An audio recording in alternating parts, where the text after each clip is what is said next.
এর ভিডিওতে আপনারা দেখবেন দয়া কেন এক ব্যক্তির গলা টিপে মারতে যায় আর অভিজিৎ একটা গাড়িতে যায়, গাড়িটা তৎক্ষণাৎ ব্লাস্ট হয়ে যায়, ফের ওটাতে পাওয়া যায় এক মৃত ব্যক্তি, যেটা অভিজিৎ না অন্য কার। চলুন ভিডিও শুরু করি, দেখি কেন এসব হয়। ঠিক মধ্যরাতে অভিজিতের কাছে এক ফোন আসে যে তোমার বন্ধু দয়ার জীবন সংকটে আছে। তখন অভিজিৎ সেই স্থানে চলে যায় যেখানে যাবার কথা বলা হয়। ওইখানে অভিজিৎ এক মৃত ব্যক্তির লাশ পায়। অভিজিৎ এর কাছে ঠিক তখনই একটা ভিডিও আসে যেখানে দেখা যায় দয়া ওই ব্যক্তিকে গলা টিপে মারছে। অভিজিৎকে যে ফোন করেছিল তাকে খোঁজার চেষ্টা করে, কিছু সময় পর ওই ব্যক্তির লাশটাও সেখান থেকে গায়েব হয়ে যায়। পরে অভিজিৎ যায় জাদুঘরের একটি গাড়িতে এবং গাড়িটা ব্লাস্ট হয়ে যায়। বেশ অনেক সময় অভিজিৎকে না পাওয়ার জন্য সিআইডি খোঁজ নিতে নিতে ওইখানে পৌঁছায়।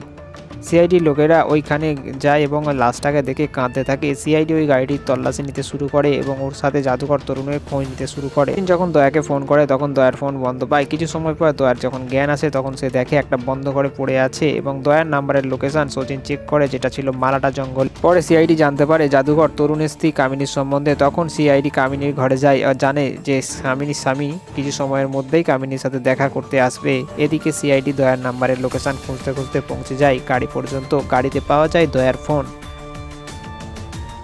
যেই না জাদুঘর স্ত্রীর সাথে দেখা করতে আসে তখন সিআইডি তাকে ধরে ফেলে।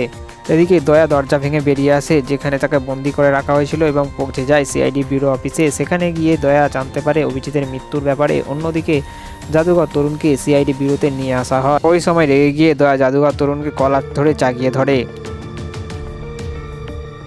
সিআইডি যখন ল্যাবে যায় তখন দেখে ডক্টর শালুকা আর তারিকাকে কাঁদতে এবং জানা যায় যে লাশটা অভিজিতেরই।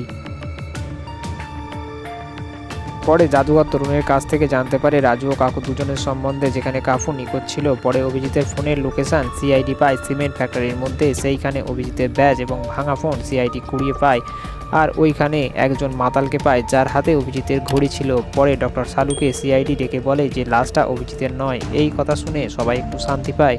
পরে সেই মাতালের থেকে জানা যায় বন্ধ একটি মিল কারখানার ব্যাপারে। পরে যখন অভিজিতের জ্ঞান আসে তখন তাকে চেন দিয়ে বেঁধে রাখা হয়। তখন অভিজিৎ সেই ব্যক্তিকে মারে যে বেঁধেছিল এবং দ্বিতীয় ব্যক্তি গুলি চালাতেই যাচ্ছিল। ঠিক সেই সময় সিআইডি সেখানে হাজির হয় এবং সিআইডি খুব খারাপভাবে মারে। তারপর জানতে পারে ওরা কেন এরকম করেছে, কী কারণে ওরকম করেছে, তারপর তাদের সাজা শুনিয়ে দেয়। এই পর্বটি পুরো লিঙ্ক ডেসক্রিপশনে রইল, চাইলে আপনারা ওখানে গিয়ে দেখতে পারেন। এবং ভিডিওটি যদি ভালো লেগে থাকে তাহলে লাইক কমেন্ট শেয়ারের সাথে সাথে চ্যানেলটা সাবস্ক্রাইব করতে ভুলবেন না। Thank you.